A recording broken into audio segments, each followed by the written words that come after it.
Ladies and gentlemen, boys and girls, it's Diego with my beautiful wife Karina from Venezuela. And it's a few minutes to 6 p.m. Central Time here in the Panhandle of Florida.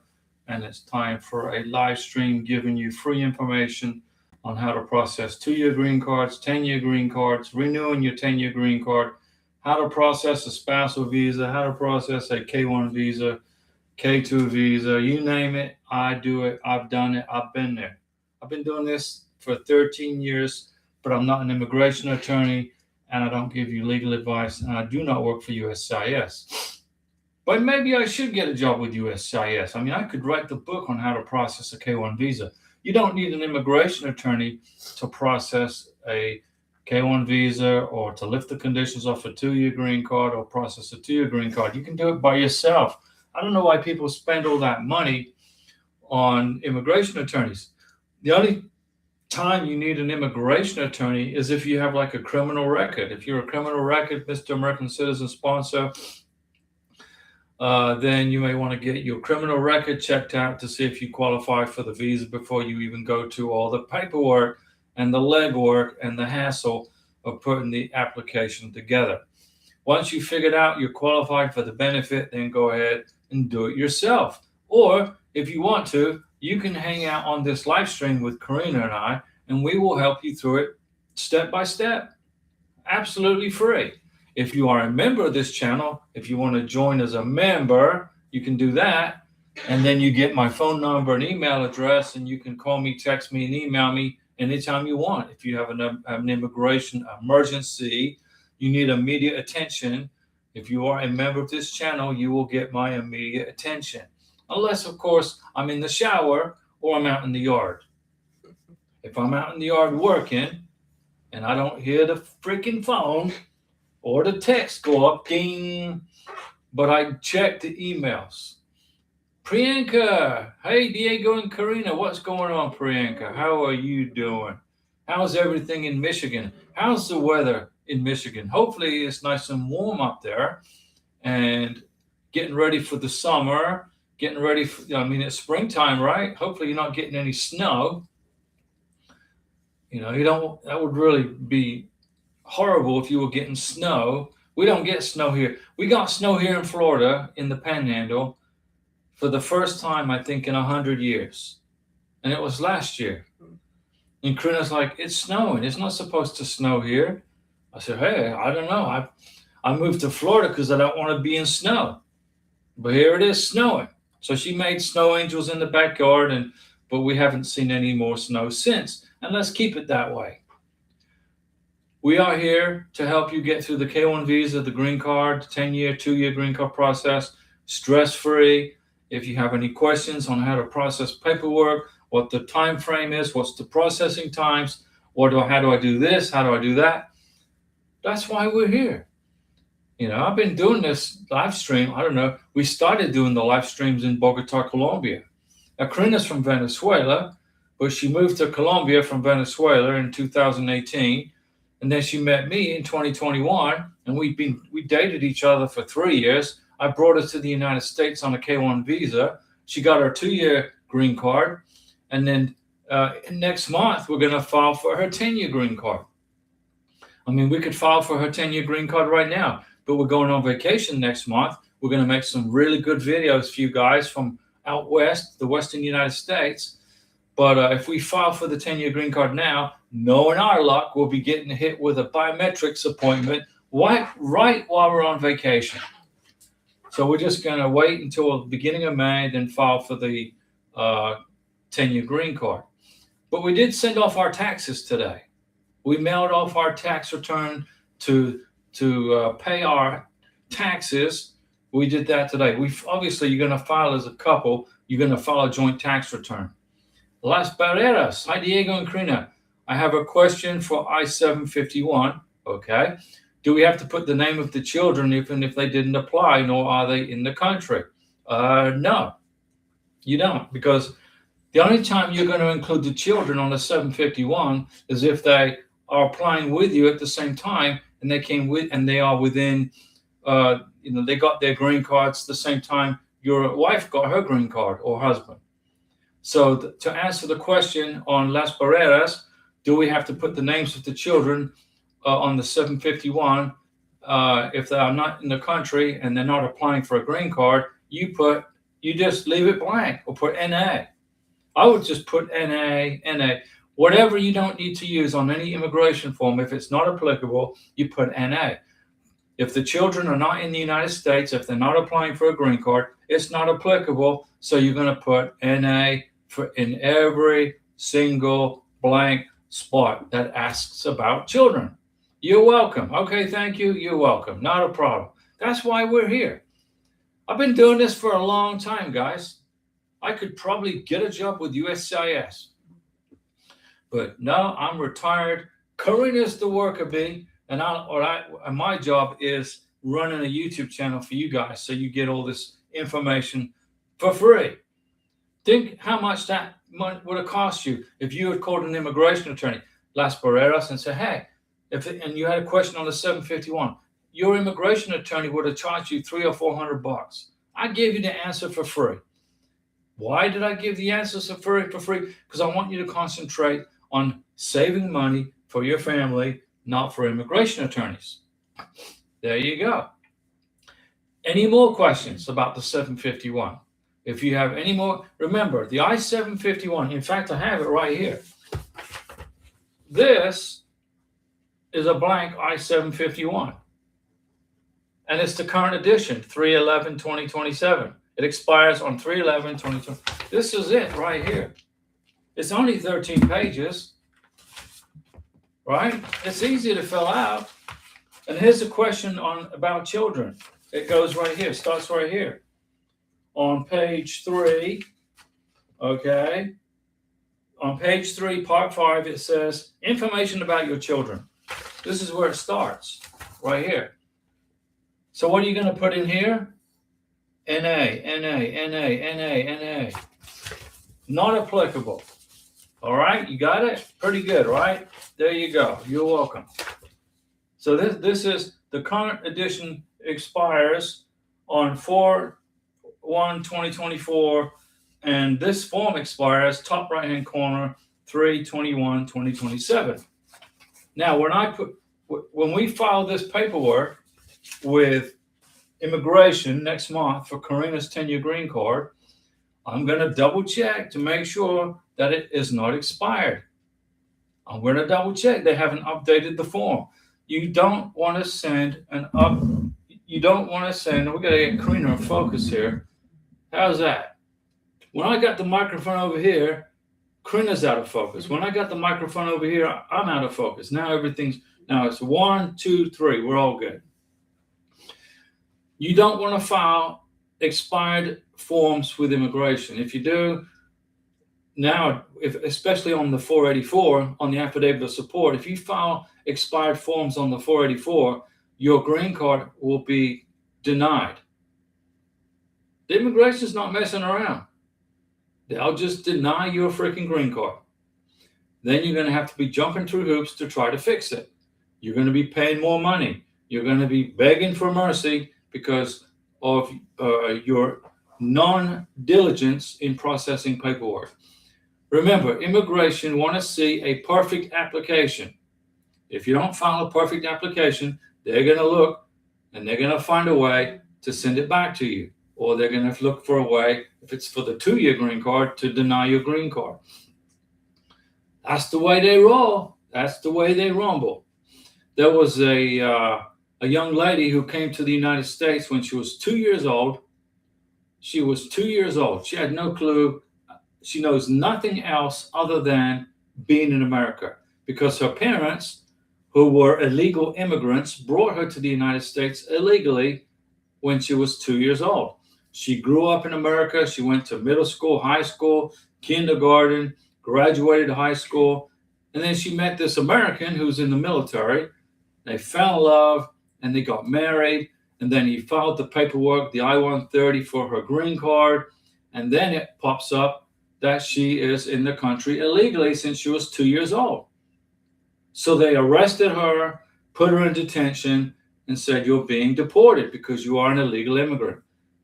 She had no idea. She was just a little baby when she came to America. Now, in a situation, now she's been released from detention. Now she's not in detention anymore. They put an ankle bracelet around her ankle and said, okay, you're going to be processed for removal from the United States. And she said, this is the only country I know. I grew up here since I was a baby. I had no idea I was in the country illegally. Was it her fault? No.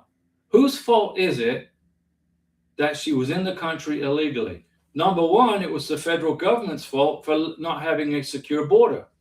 So the federal government should have secured the border back when she never should have been able to come into the country. Number two, it was her parents' fault for bringing her here illegally. So the federal government's at fault for not securing the border, and her parents were at fault for bringing her illegally, and she grew up in this country thinking she's American. And then she finds out she's here illegally. And then the next thing she knows, she's in a freaking detention cell. Just a teenager, or 20 years old. That right there is not right. They should have given her a waiver. They should have processed her green card, and she should be living a happy married life to her American citizen's army guy. Not going through the stress of deportation, because it wasn't her freaking fault. Now, I'm not saying that illegal immigrants, should be given priority or anything like that. But what I'm saying is this 20-year-old kid should be allowed to stay in this country because it's the only country she knows. She has no family in Guatemala, and she knows nothing else but America. Let her stay. She's married to an American. She's got health care benefits. She got, all these. It's ridiculous that they're going overboard. So, in my opinion, they should have a waiver for her and say, okay, it wasn't your fault. We didn't have a secure border. Your parents are to blame. You're not to blame. You got zero culpability here. Here's your freaking green card. That's what they should have done. That's why the Republicans are going to lose the midterm elections in November. That's why a Democrat's going to be the next president of the United States, because of crap like that. Americans don't like to see that kind of stuff. Now, I'm not a Republican. I'm not a Democrat. I'm independent. Okay? But I don't like to see a 20-year-old kid get arrested and thrown into a detention cell because she grew up in this country, no fault of her own, and now she's paying the consequences of a poor, secure border and her family who brought her here illegally. Wasn't her freaking fault. If the U.S. government had any common sense, they would have said, okay, we've secured our borders. We got no problems now. Our border is secure. We're not going to let that happen again. But here you go. Here's your green card. That's what should have happened. And that's what's going to happen when the Republicans start crying in their freaking milk when they lose the midterm elections and they have no authority left. They lose their authority. And all the hard work. I mean, Democrats want open borders. They don't care who comes in this country. That's just insane in my mind.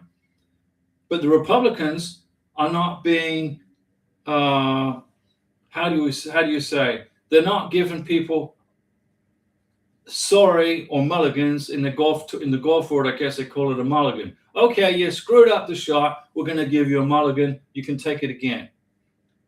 If the Republicans want to win the election in November and maintain control of the House of Representatives, they need to stop being more kinder and gentler to children of immigrants who are in the country illegally. Instead of trying to deport them, they should be trying to help them get legal status. I mean, grown-ups know. If you snuck in this country as an adult, knowing full well what you were doing was illegal, then your ass needs to be arrested and deported. But if you were brought into this country as a baby, as a 2-year-old, 1 year old, 3 years old, you got no idea this is the only life you've ever known. Give that child a freaking legal status. It wasn't the child's fault. Two people are to blame. The federal government for not securing the border and the parents for bringing them to the United States. Don't blame the child. Just my opinion. I mean, you may disagree with me, and that's fine, you know. But who's in control of all this right now? The Republicans. And if they continue down this path of being unrelentless and not giving waivers to folks because they were in the country illegally by no fault of their own, then they're not going to be reelected. They're going to be kicked out of office by Republicans and Democrats and independents. Now, this isn't a political channel. This is a channel to help you get your green card. But I'm just giving you my opinion on the process as what's going on. You know, little children who came here when they were babies, who now have grown up into adolescents, into teenagers, and they don't have any idea about anything other than the fact they are American.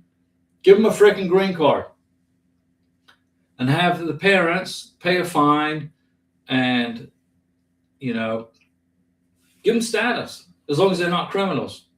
If you're a criminal, you're out of here. When you file, you guys are watching this YouTube channel that Karina and I put together in Colombia because we want to help you get your legal status so that you don't have to be looking over your shoulder worried about getting deported.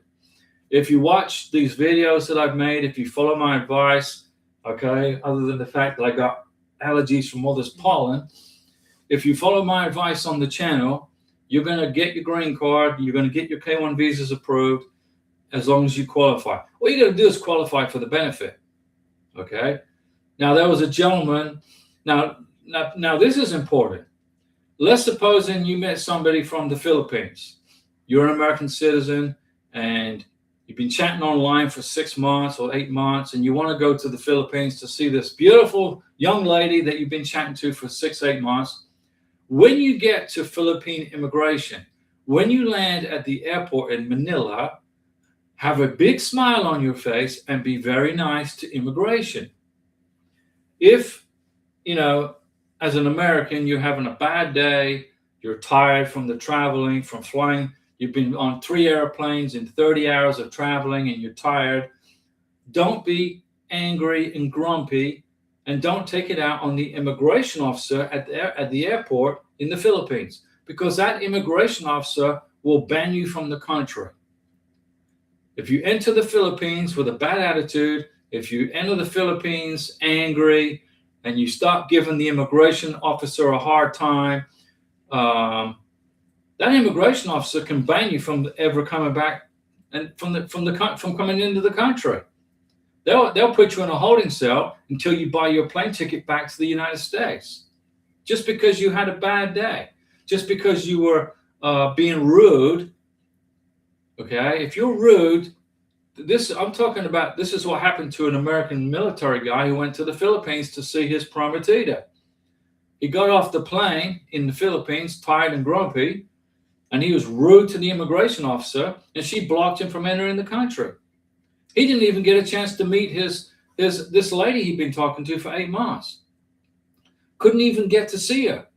So he flew back to the United States, and then he bought her a plane ticket from the Philippines to Thailand and paid for her hotel. So they were going to meet up in Thailand. She goes to the airport in the Philippines in Manila to get on a plane to Thailand. He's already in Thailand. And the immigration officer in the Philippines said, you can't leave the country. Why are you leaving the Philippines? Where you didn't go to your CFO, whatever that training is. You got to go to this class when you're going to leave the country. Filipinos have a hard time leaving the Philippines even for a vacation. So she was blocked from going to Thailand. And then she told the immigration officer at the airport in the Philippines, well, my fiance is being blocked from entering the Philippines because he had a bad attitude. So they went in the computer and looked his name up, and they said, no, he's not blocked. So he gets on a plane from Thailand and flies to the Philippines. He's now in the Philippines right now. Then he found out he is now blocked from entering the Philippines. So he's now in the Philippines. He's been there for a couple of months on a tourist visa. But the moment he leaves, he can't come back unless he pays this fine. I think it's like $10,000. So here's what Diego's telling you guys. If you meet somebody, and I'm talking about the Philippines right now, or any country actually, when you arrive in the foreign country, be on your best behavior with immigration. Don't be in a pissy mode. Don't be angry at the immigration officer because you've been traveling for 3 or 4 days, or your plane was delayed, or you're sick, or you're hurting, your butt's hurting from flying on 3 airplanes. You got to be nice to the immigration folks. Big smile, because it is not a right that you enter the country. It's a benefit. Okay? Priyanka, hi Diego and Karina. I'm driving. I will join the live soon. Yeah. Don't be texting and driving, Priyanka. No worries. We're going to be on here for it's 6:18 p.m. Central Time, so it's 7:18 p.m. Eastern Time. We'll be on here for another 45 minutes, so you're good. But you can listen if you want to, but don't be typing anything. I don't want you to get into an accident. Karina and I, we went to the Tallahassee Automobile Museum. Now, Tallahassee is the state capital of Florida. I took Karina to Tallahassee. We went to the museum, the Automobile Museum, and I put a video up about it. It was for members only for the first day, and now it's public. So if you're a member or not a member, it doesn't matter now. You can watch the video. But primarily, I put videos like that up first for our members. The members get to watch it first. The people are asking me, is the K-1 visa process slow? No, it's not slow. The K-1 visa process is only slow as if you mess up the paperwork. If you find, if you make errors on the paperwork. The K-1 visa process is taking about 9 months to go from NOA 1 to NOA 2 letter. It's about 9 months. Okay.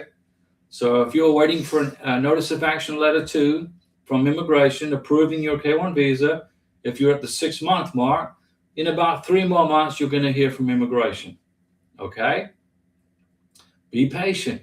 The secret to this whole process is being patient. Like Karina, she waited 2 years to get her K-1 visa. It was at the tail end of COVID. So she was waiting and waiting and waiting. And I said, forget about this. I got on a plane and I flew to Colombia. And I lived in Colombia with Karina for like almost 3 years. I was just flying back and forth, I had to pay this bill, pay that bill, come back, this, and I just was flying back and forth. Now Karina's here. We haven't done anything other than we went to Las Vegas in March of 2025. We're going to Las Vegas in May. Next month, we're going to fly back to Nevada. Next month, we're flying to Nevada, Las Vegas. Las Vegas is like a place we stay. We don't gamble. We don't drink. We don't smoke. We don't do any of those things. But we go to Las Vegas as a place to stay. And then from there, we go other places.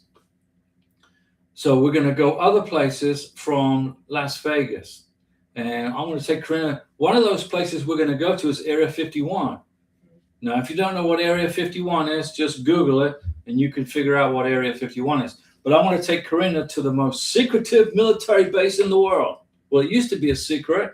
It's not a secret anymore. You just can't get in there. I had a high security clearance in the Navy, but even I'm not allowed to go in there. But we're going to go to the back gate, get some selfies at the back gate, take some video of Karina at the back gate of Area 51.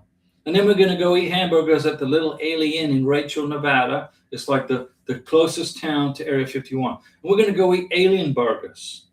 Now, I'm not supposed to eat bread. I'm not supposed to eat French fries, but I'm going to eat my freaking alien burger and my alien fries with my alien sauce.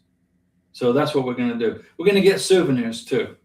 We're going to pick up some T-shirts, maybe some fridge magnets, and at the souvenir store in Rachel, Nevada. And it'll be an experience to go from Las Vegas, drive north, then catch the extraterrestrial highway and check out this base. I've always wanted to go there. I wanted to do this since 1989.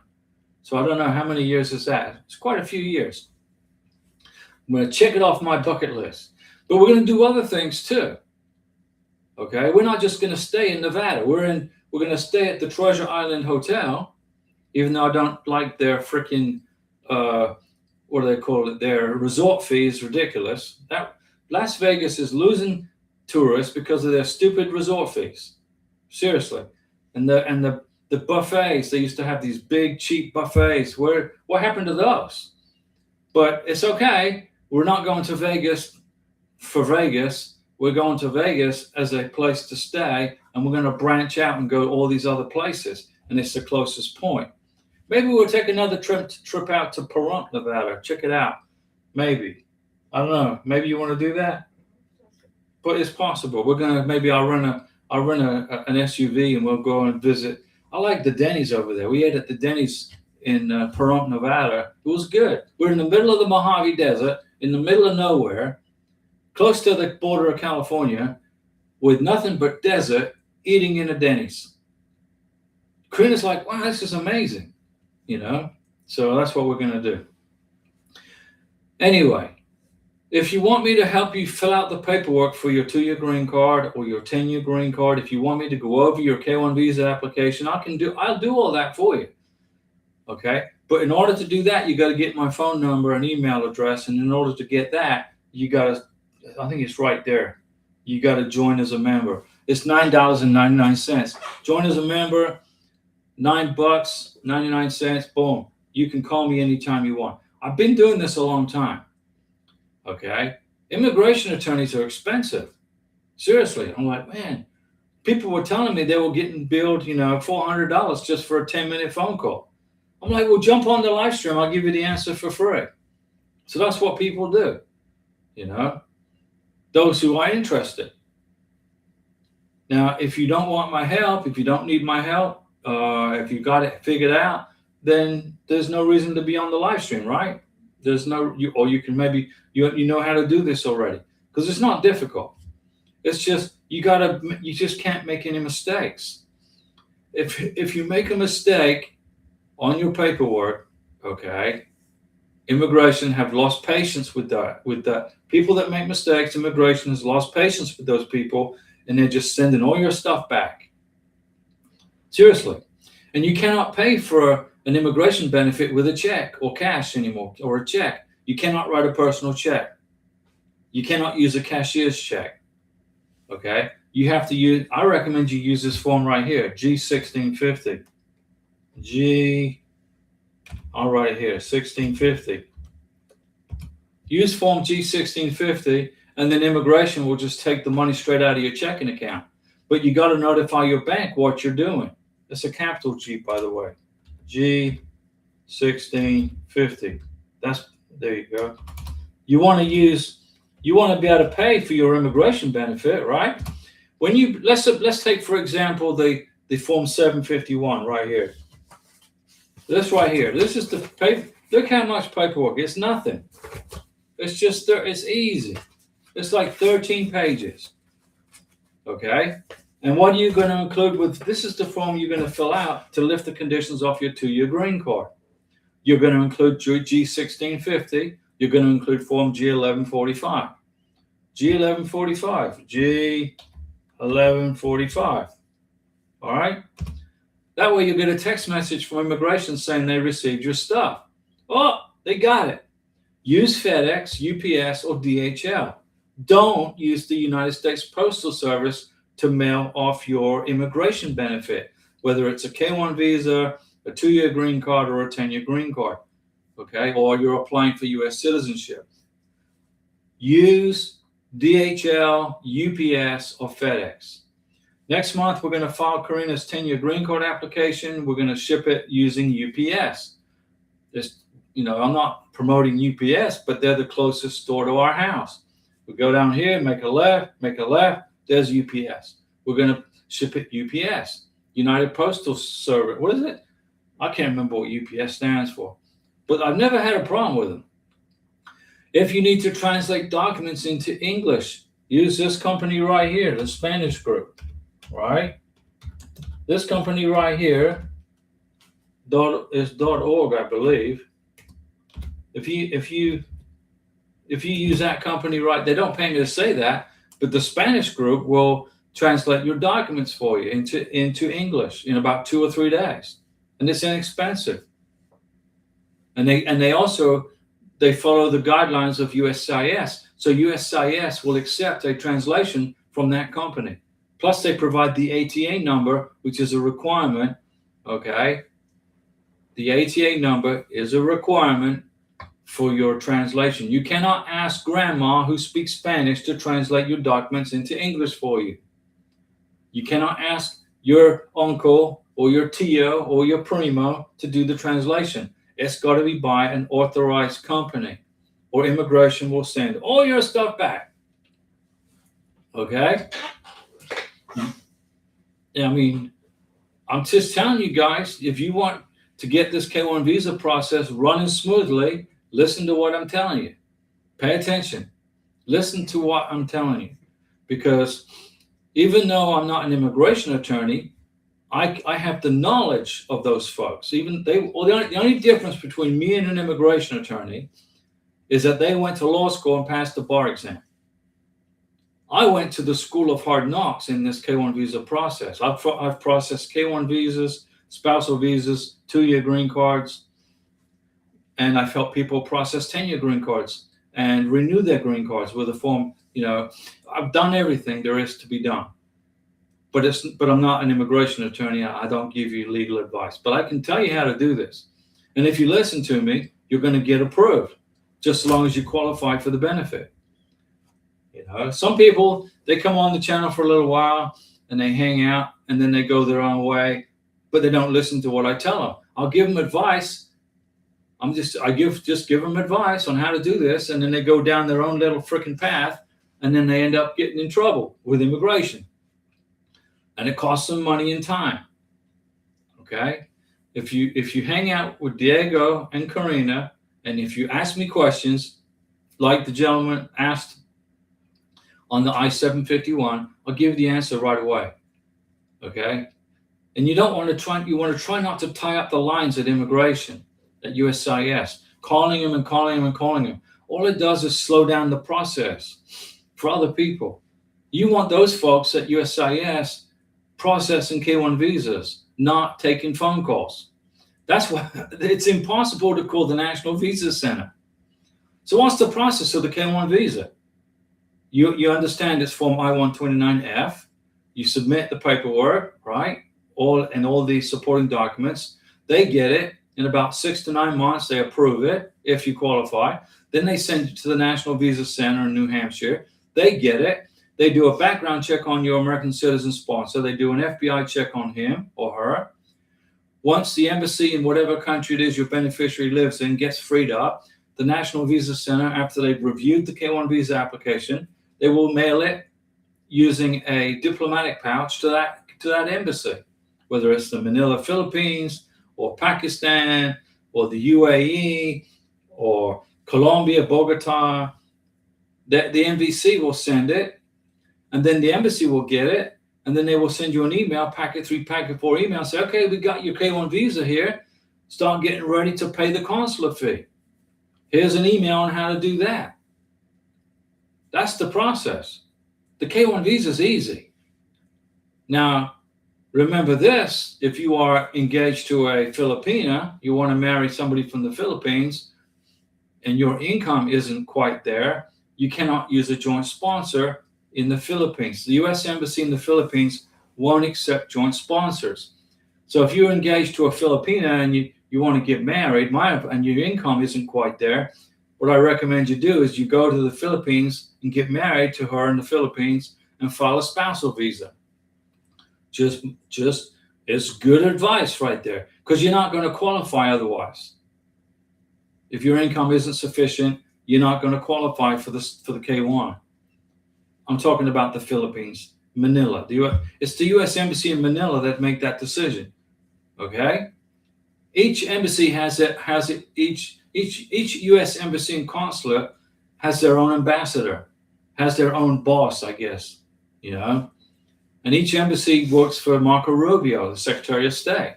He's doing a great job, by the way. The Secretary of State controls the embassies around the world, U.S. embassies. So if there's any changes to immigration, Secretary Rubio is the person that will initiate the change. Okay? And, he's doing good. I think personally, he's probably going to run for president in 2028? I think it is. I don't know. I'm not getting into this election stuff anymore. I've got frustrations with the Republicans and Democrats. I'm frustrated with both political parties.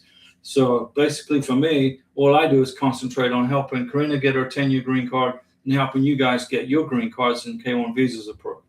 That's why the channel's here. But the only way I can help you is if you ask me questions. And if you ask me questions, I'll give you the answer right away. You don't have to be waiting for an answer from USCIS. I'll tell you right now. The approval rate for 10-year green cards. What's the approval rate? You've got your 2-year green card, right? You file for your 10-year green card. It takes about a year to get an adjudication, but the approval rate is like 97%. It's like 97%. Let me see, where's the percent sign at? I don't even see it. There it is right there. 97%. That's the approval rate for 10-year green cards. What are those 3% that don't make it? They get in trouble with the law enforcement on their 2-year green card.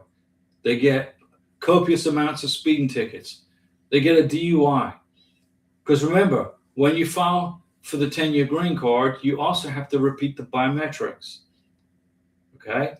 Karina and I, we're going to have to go to New Orleans. We're going to file for her 10-year green card next month, and then probably 2 weeks after we file for her 10-year green card, we'll get a letter saying we got to go to biometrics, which means we get a road trip to New Orleans. We were just in Tallahassee. It was about the same distance from here to Tallahassee as it is to New Orleans. So we'll go to New Orleans, but we'll spend the night in a hotel. We'll drive to New Orleans the day before, check in the hotel, then go explore New Orleans, and then get a nice big dinner, then wake up early in the morning, take a shower, get a nice breakfast in a hotel, go to the biometrics. All right? Biometrics is your fingerprints, your face picture, and your signature. And then we're going to explore New Orleans some more. Maybe take a trip on the riverboat down the Mississippi River. And then, after we've done explored New Orleans, we'll drive back home. So we made a vacation out of it. What are they going to do with the biometrics? Well, they're going to check me with the FBI. They're going to check Karina with the FBI. They're going to run our fingerprints through the FBI. And once everything gets cleared, which it will, then that's the first step in the 10-year green card. You make it through the biometrics, then you've already you're in that 97% group already. Then you probably most likely going to have a green card interview. Depending on how strong your application is, most likely. Just make sure you know everything about each other. Make sure you know everything. The family. Karina's met my family, my brother. I've met all of her brothers, and I haven't met her sister or her mom because they live in Venezuela. But I met all of her brothers because they were living in Colombia. And then one of her brothers who was in Colombia, he got sick of Colombia. He moved to Brazil. But I got to meet him and his wife and his children. It was great. Karina's got a wonderful family. I got lots of nephews and nieces, but they live in Brazil and they live in Colombia. Now some of them are in Venezuela. Now we're just waiting for Venezuela to get secure, get those communists out of office and get the country back on its feet again economically. Start selling some of that oil they have, which will help their economy significantly. But Venezuela's a beautiful country, but we're not going to travel anywhere outside of the United States till Karina's a U.S. citizen. When Karina gets her citizenship, she'll have a U.S. passport. Then we can travel outside the USA without worrying about Border Patrol, giving her a hard time. The Border Patrol can, if you're on a 2-year green card, okay, I don't recommend you travel outside the USA until you get at least a 10-year green card. Don't do it.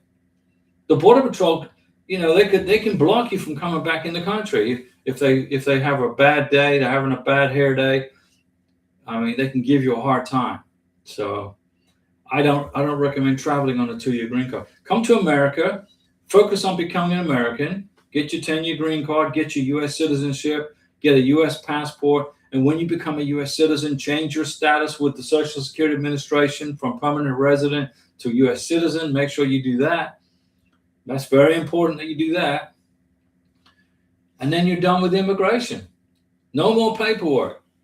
No more checking your green card to see if it's going to expire soon, because you don't have to worry about it. When you become a citizen, you go to your citizenship interview, they take your green card, they take it from you, and they give you a naturalization certificate in its place. Priyanka, hello Diego, we have seen bank account deducted $750. Hey, we're going to give Priyanka a Mountain Dew salute. Now, I told you, Priyanka, it would take about a week to 10 days, right? Was I right? Was I in that window of time? They took your money. That means you're good. You're on the roll. What's going to happen now is you're going to wait for a letter for your biometrics. So what's going to happen is you and your husband are going to go, you're going to get a letter for biometrics in Michigan. I don't know which city, but it's probably the closest place where you live. And then the process is going to start kicking in. But it's going to take about a year before you get your 10-year green card. So be patient. You're going to get a letter for biometrics, okay? Then you're going to get a letter of extension on your 2-year green card, because your 2-year green card expires in June, right? 2026. In a couple of months, your 2-year green card is going to be expired, but you're going to have a letter of extension which keeps you in good status. Put your letter of extension with your 2-year green card, put them together, and carry them around with you wherever you go. And then you're gonna be waiting for your 10-year green card. Priyanka, we have an online account that we got accepted in. So, okay, so you looked online and you checked it online. You're good. Good job. Very good. Didn't take long, right? And you listened to me. You didn't file for the 10-year green card online. You filed the correct way, even though it cost you $750. You didn't. If you do it online, it's $700. But it's better to pay the extra $50 because you can submit all kinds of evidence when you do it the old-fashioned way in paper. Trying to upload stuff online is not usually the best way to do this. So everything is fine. Yes, Priyanka, you are on a roll. Everything is good. All you're going to do now is wait for your biometrics appointment, wait for your letter of extension, which you'll get in about 5 weeks. So what's today? April 8th? May 8th. So about the middle of May, you'll get your extension letter for 48 months on your 2-year green card. You're good. If you pay attention now, class, I've been doing this a long time. You're good to go, Priyankas. And try to relax, okay? I know it's stressful. It's a stressful process. We understand. Karina and I, we both know we're going through it with you guys. We're going through the same thing. We went through the K-1 visa process. We went for the green card application. We're going through the 10-year green card process next month. We could apply right now for Karina's 10-year green card. Tomorrow I could go do it. But we're not going to do that. We're going to wait just before our vacation starts so we don't get hit up with a biometrics appointment while we're in Area 51. Fazak, hey guys, reference wife's approval pending background for 2 years. Green card. You said no problem, just wait. Online it shows only initial appointment back in November 2025. That's fine. You just filed for you're still early in the process. It's okay, there are no updates. Immigration don't have time to go in and do updates. Okay? They don't have the time. When your application gets close, isn't she from Burma, right? Isn't your wife from Burma? Give it about 3 or 4 more months, Fazak, and you'll be fine. Be patient. Patience is the key. Priyanka, you helped a lot, Diego and Karina. Well, that's why we're here. I don't want to see anybody separated from their loved ones, okay? It sucks. I was here in America for a year, and Karina was in Colombia. So we were talking back and forth in WhatsApp every day. And I'm screenshotting the WhatsApp chats and screenshotting them, printing them. You know, I was working as a real estate agent. I was working as a land surveyor. I'm out on a job doing surveying land with the GPS, and I take a picture for Karina. Here I am working on this piece of land in the middle of the woods here, surrounded by all these snakes and alligators. And Karina's like, oh, okay. Screenshotted it, sent it to her. I saved it, included it in the K1 visa application. Fazak, that's right, Fazak. Your wife is from Burma. You're early in the process right now, and you're still just basically in a holding pattern. We are wanting to confirm and get chatting and confirm. Thanks for both, but thanks. Both looking good. We look good. We don't stress. We don't have Trina doesn't stress anything, you know. When she went to her K1 visa interview in Bogota, the scary K1 visa interview, they said, well, your K1 visa is approved, but we're going to give you a 221G because we need an Interpol police certificate. And she's like, what the heck is that? What the heck?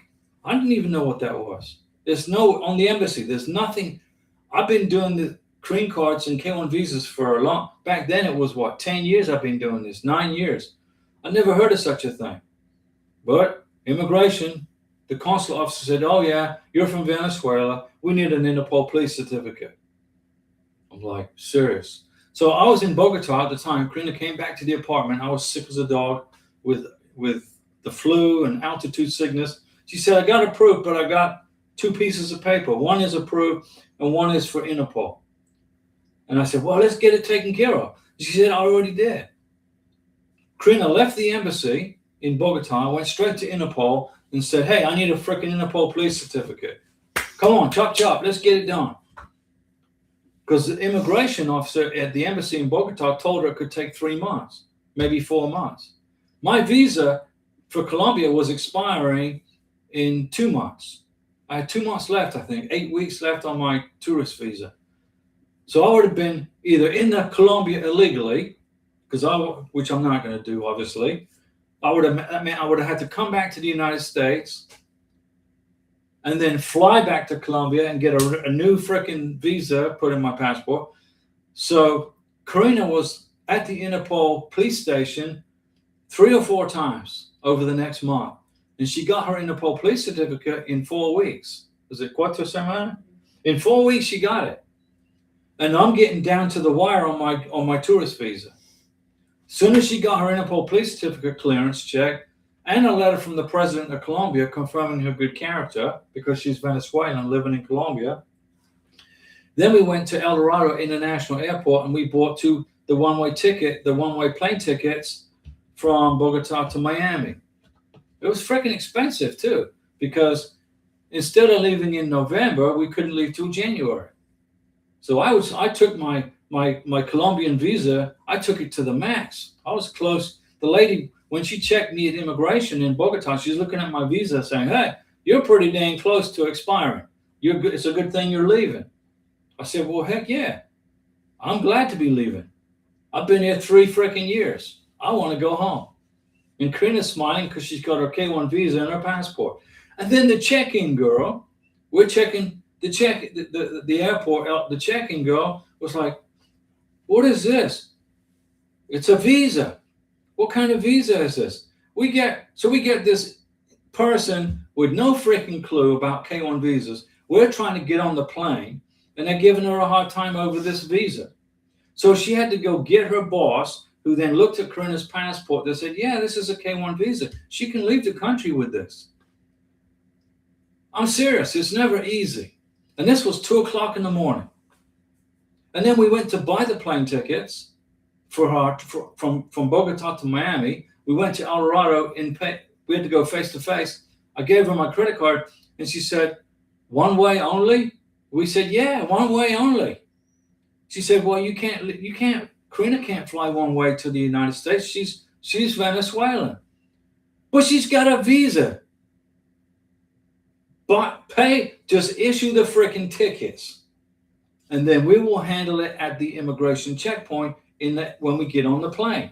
So we had a hard time when we bought the plane tickets. We got a hard time at immigration trying to leave the country. And then we're going through immigration. The guy puts his hand in her bag, pulls out her K-1 visa package, which is all taped up, which cannot be opened by anybody but immigration. Remember, when you get your K-1 visa package, you bring it on your carry-on. Don't check it in your luggage. You bring your K-1 visa package with you in your carry-on. He tried to open it to see what was in there. I said, if you open that paperwork, dude, that invalidates her visa. And you're going to be freaking fired from your job, because I'm going to make sure your ass is fired, because that's government property. So he put it back in. He didn't mess with it anymore. I said, there you go. We made it through immigration. We got the plane tickets. We made it through immigration. We finally got on the plane. We sat down on the plane, and then all we had to do was wait for the pilot to get on the thing. American pilot but no, it was an American pilot on Avianca Airlines. He said, ladies and gentlemen, I would have said, ladies and gentlemen, boys and girls. But he said, ladies and gentlemen, welcome Avianca Airlines Flight 174 from Bogota, Colombia to Miami. Welcome aboard. We're glad to have you. Buckle your seatbelts. We're getting ready to leave the gate. And I'm like, dang, finally, after 3 years, Brandy night, have you all started the removal conditions process yet? And if so, how is it going? And do you know the current wait time? We are going to file this paperwork right here, Brandy night. This is Form 751. There's 13 easy pages to fill out. We're going to file next month. We haven't started yet because we're going on vacation next month. And we're not going to file for her 10-year green card right now, because no doubt we will get our biometrics appointment while we're on vacation. We don't want that to happen. So right before we get on the plane to fly to Las Vegas, we're going to go to the UPS store and file for her 10-year green card. And then in about 4 to 4 weeks after that, we'll have the biometrics and the letter of extension, which will put us into the beginning of June, which is plenty of time for her green card. And the current wait time for a 10-year green card is 12 months. 12 months. Okay? It's going great. Karina's 10-year green card is ready to go. Her application is like this much evidence, it's sitting in the back there. It's ready to go. The only thing we have to do is before we mail it off UPS, I'm going to check the edition date, okay, and the expiration date. Make sure they're still current. If the expiration date changes, I'm going to redo the Form 751, and then we're going to run it to UPS, and then we're going to come back home, and then a few days later, we're going to be flying to Las Vegas. While we're on vacation, immigration is going to receive her 10-year green card paperwork.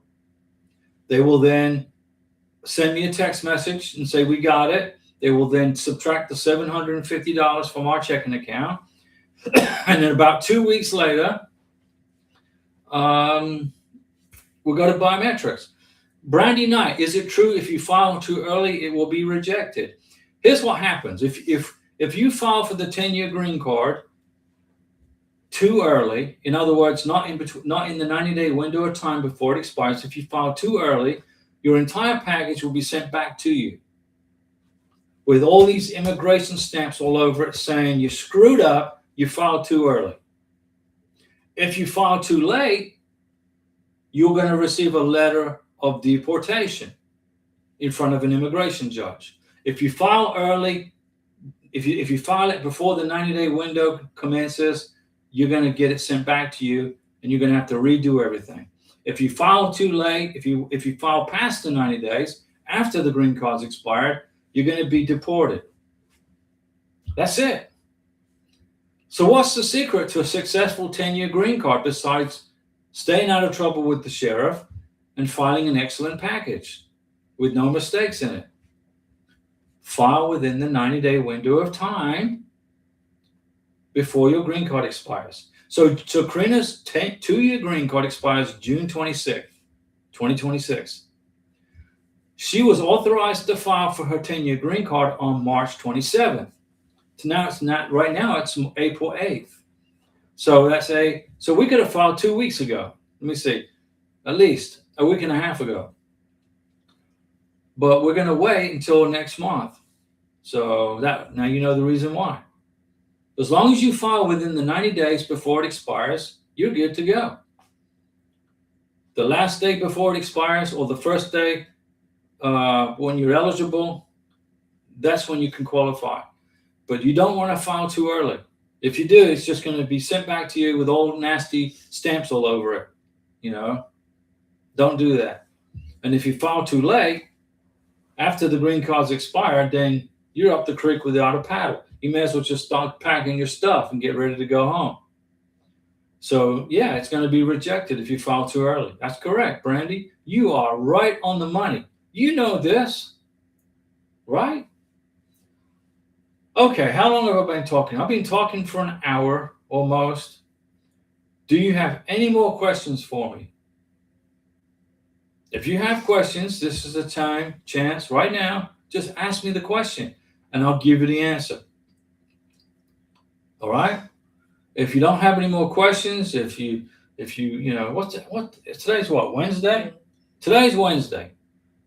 If you have any more questions, you'll be able to ask them again on Saturday, which is what?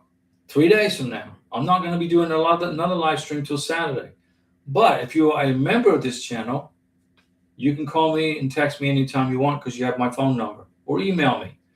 Okay, guys, I'm getting hungry. Tingle Amber. Tingle said. We hope you enjoyed the live stream. We hope you are learning stuff. I hope I'm a good teacher. Well, I know I'm a good teacher. I just hope you understand what I'm telling you. We will see you on the next live stream this weekend that's coming up. See you soon.